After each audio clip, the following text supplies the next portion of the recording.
After our episode on the Conqueror's Curse, I invited Richard Moreno back to the studio to talk more about the history of the city of Reno.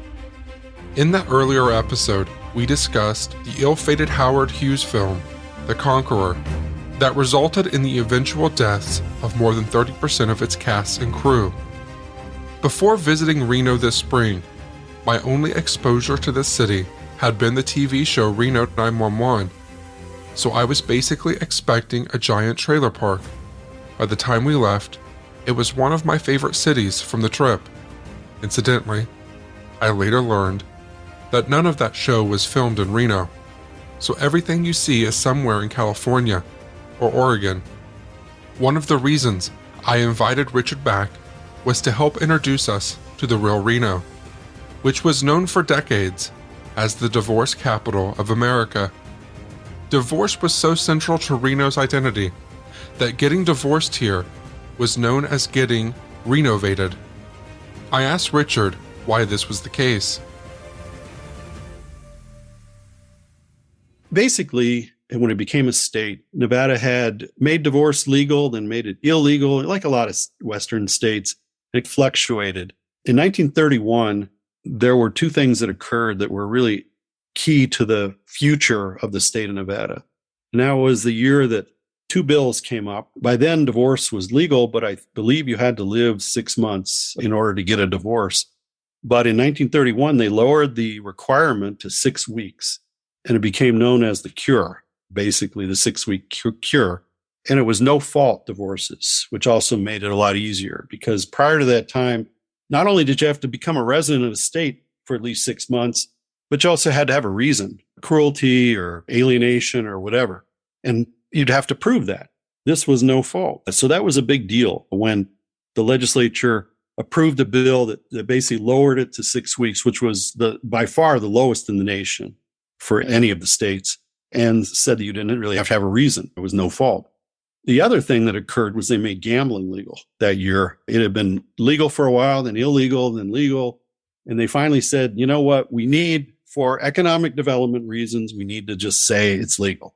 And so those two things, the legalization of gambling and the ability to get a quickie divorce, were key to the next phase of Nevada's development.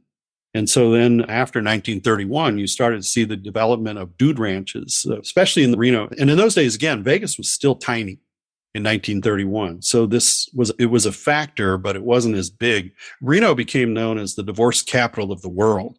It had hotels. It had the infrastructure to support people.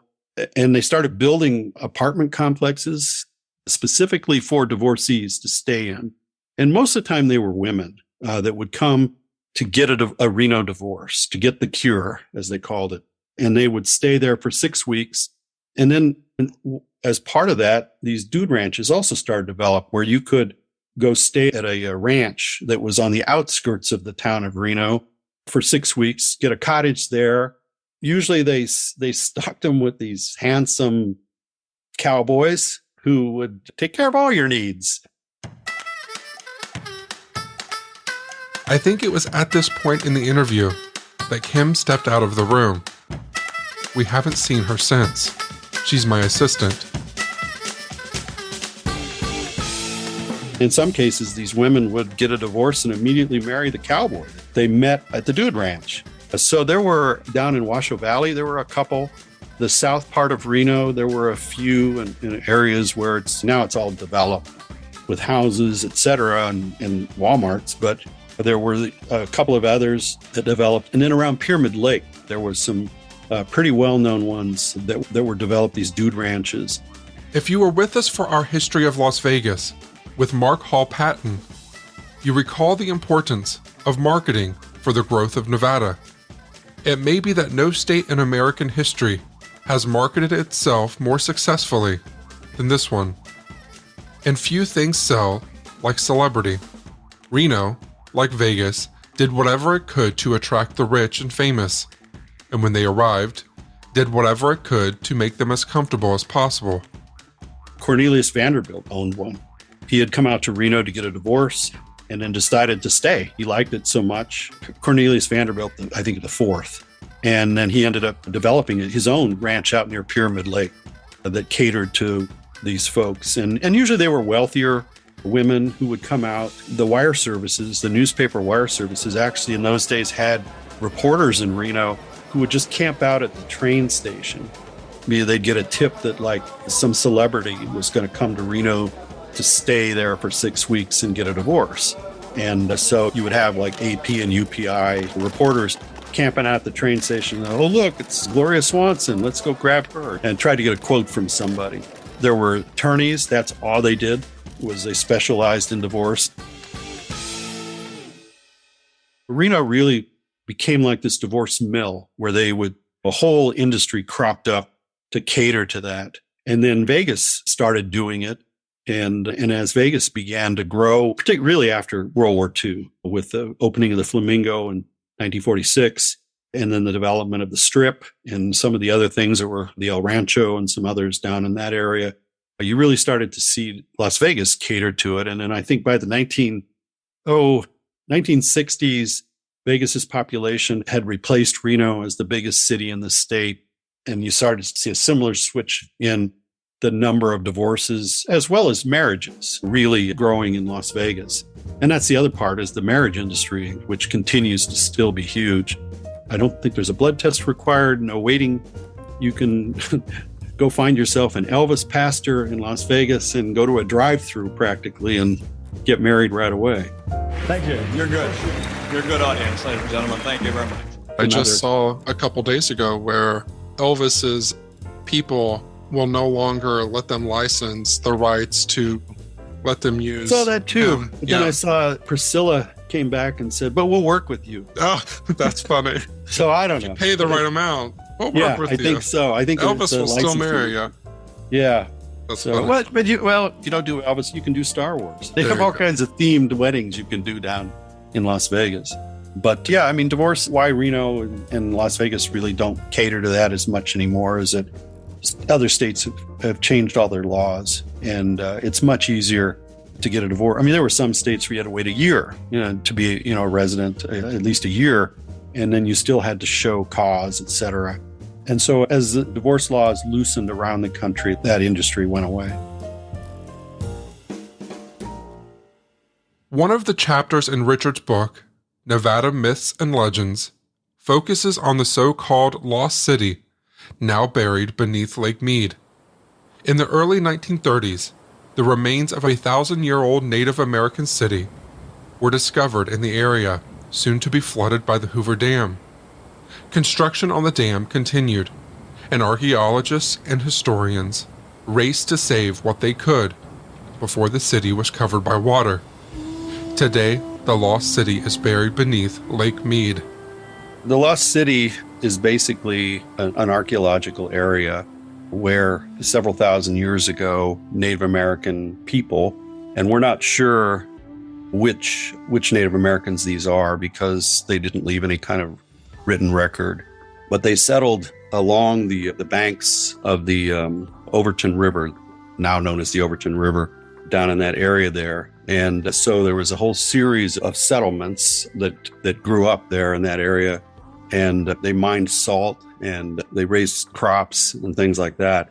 It wasn't a huge city, but over time it developed and they built these complexes with underground pit homes as well as above ground adobe structures. What makes it interesting is that in the 1920s, an archaeologist named Harrington, the area locals had known about the area, but he was invited. He was, I believe, from Berkeley, UC Berkeley.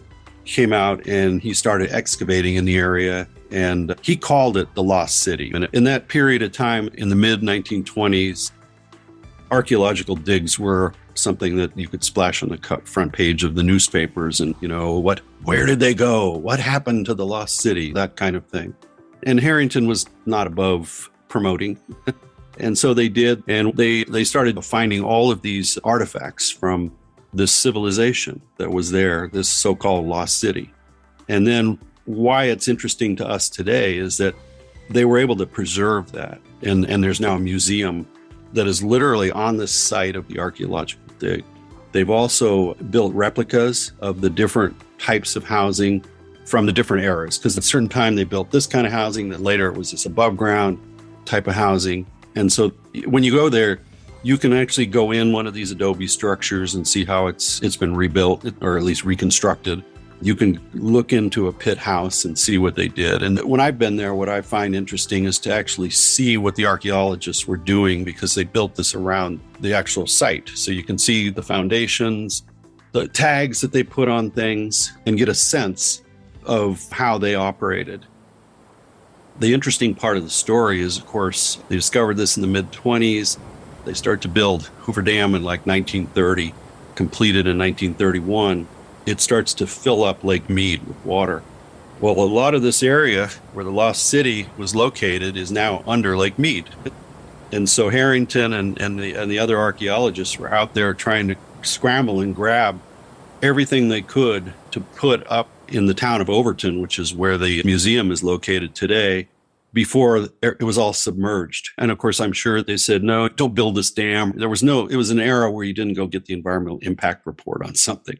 And so that's another kind of interesting part of the story, is that they were scrambling to basically save everything they could before it was submerged under Lake Mead. Of course, Lake Mead's now down, and I keep reading about the things that are showing up, including dead bodies and barrels and stuff like that. So who knows what they'll find if they get to that. It's at the northern edge of Lake Mead near Overton, Nevada, is where the lost city was, or parts of it were.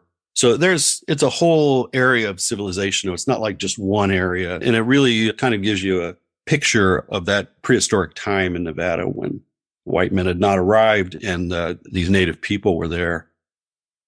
As sad as the loss of the lost city is, the disappearance of a more recent city is far sadder: Reno's Chinatown.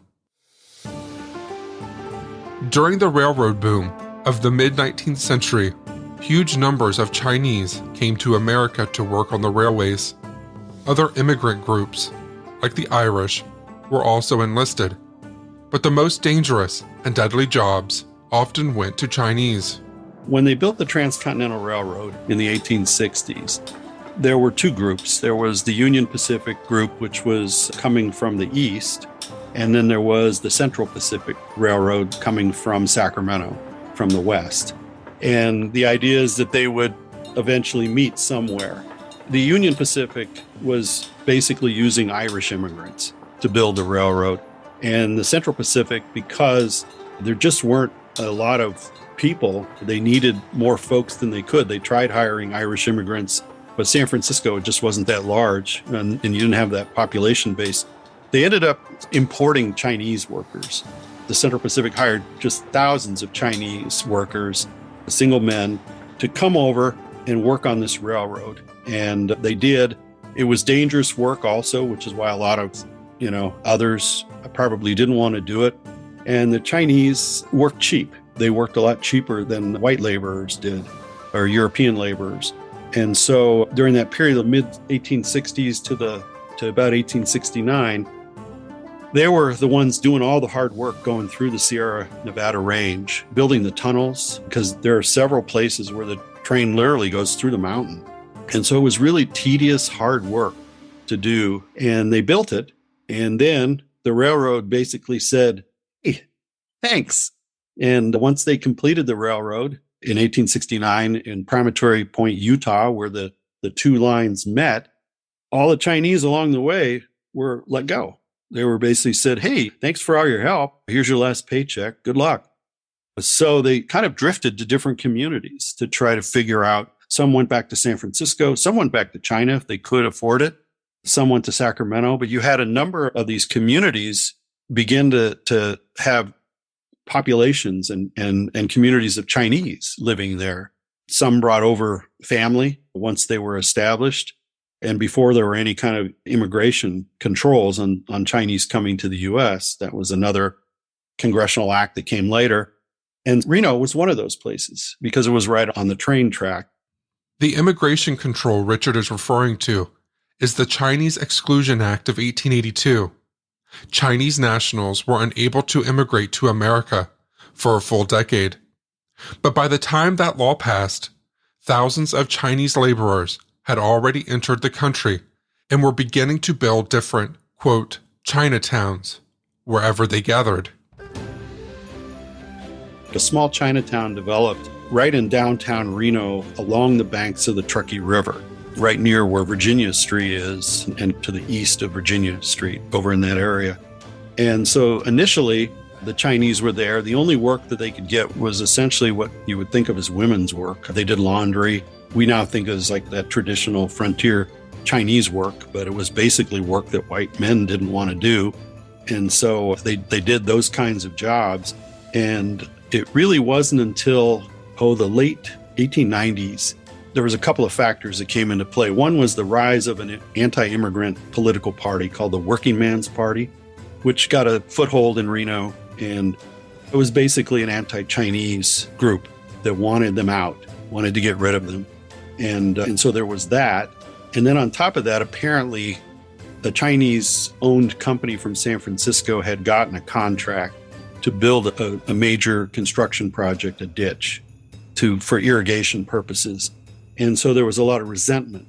I'm sure they were low bidder. And so what ended up happening is I believe it was 1898 or 1899, essentially, it's never been proven, but allegedly members of the Working Man's Party burned down the Chinatown in Reno. And that was kind of the beginning of the end of that Chinese community in Reno. There were many left. Some tried to rebuild farther along the river. And then there was another kind of anti-Chinese thing that occurred where the Department of Health decided that the new Chinatown that had developed was unsafe and unsanitary. And so they essentially brought in bulldozers and they bulldozed the second Chinatown and got rid of it. And so as a result, you still had a handful of Chinese-owned businesses really until the 1940s. I know there was a guy named Bill Fong who had a restaurant and built one of the hotels, the older hotels in downtown Reno. But he was kind of an outlier. And then eventually he also ran out of money. The El Cortez, that was the hotel that Bill Fong built. Interesting side note on the El Cortez is that in the 1940s, when black entertainers would entertain in the casinos like Harrah's or Harold's Club or any of the places that were there, or the Mapes in the 1950s, the only place that they could stay, the black entertainers, was the El Cortez. Bill Fong's El Cortez was the only place that would allow black guests. So that was something that the El Cortez was known for. It's also now owned, I think, by people who are associated with Burning Man. But it's a great hotel from the exterior. It's a beautiful 1940s Art Deco building. Definitely worth checking out. But anyway, that's kind of the last remnants of any kind of Chinatown. And he wasn't really part of Chinatown, but of any Chinese-owned businesses in Reno.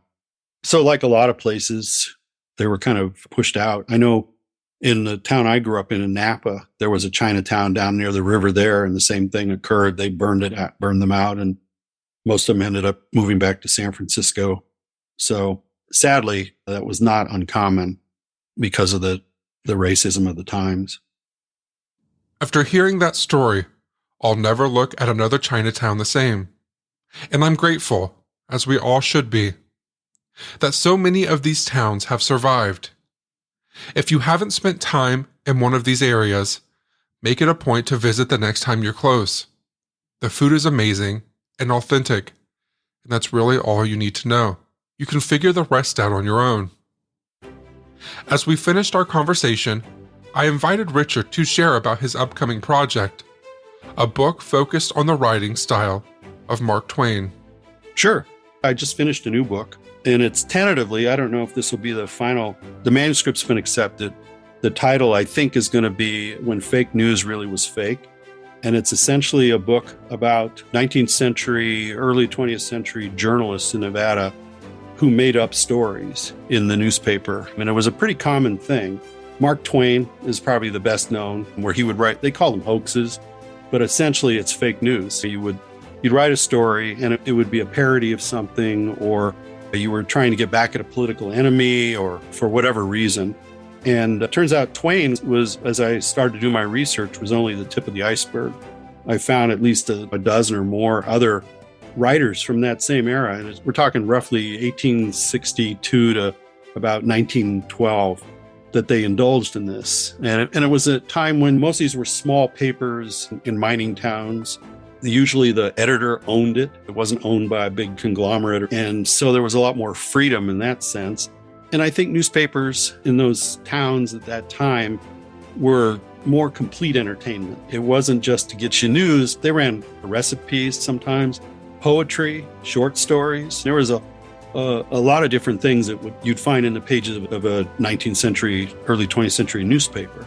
And as part of that, I started finding all these hoaxes. So Twain, as I mentioned, is probably the one who's the best known. The first one he did was a story called The Petrified Man, where he describes them finding somewhere up near Winnemucca, that area in Humboldt County, supposedly finding a preserved Native American, that was buried in a sitting position. Somehow, because of calcified water had spilled on the bones, he was then hardened like stone. But the best part is, as you read, he describes the hands of this Native American, and it's this. Richard is holding one thumb to his nose to demonstrate. The other hand extends out from that first hand, with the fingers of both hands outstretched. Which is, kind of a famous sign for doing a raspberry. And so he's clearly making fun of the whole thing. And he wrote the story to actually mock a judge who had ruled something about this petrified man. So as you read it, it's clearly a farce, but people took it seriously. And he did a number of these. And there was another guy named Dan DeQuille who did science hoaxes that as you read them, they're like, that makes sense, except it doesn't. There were some who wrote puns throughout their papers. There was a guy who wrote about a tree that supposedly, it was another science pun called the luminous shrub, about how supposedly at night this shrub would glow in the dark up near Tuscarora, Nevada. And so I researched all these various characters and did stories about who they were, because a lot of them are forgotten. There's kind of a literary, they're kind of known by a literary name, the Sagebrush School, by academics. But that's kind of comes into play about why are they called that. And the fact that they wrote these fake news stories is one of the things that identifies them as a member of this school. So anyway, the book, it's kind of, I'm not an academic writer, so it doesn't have footnotes, thank God, but it is being published by the University of Nevada Press, which is an academic press. And I think it'll be out next year is the plan. Spring of 23 is when it's tentatively, but that's the project I'm working on now.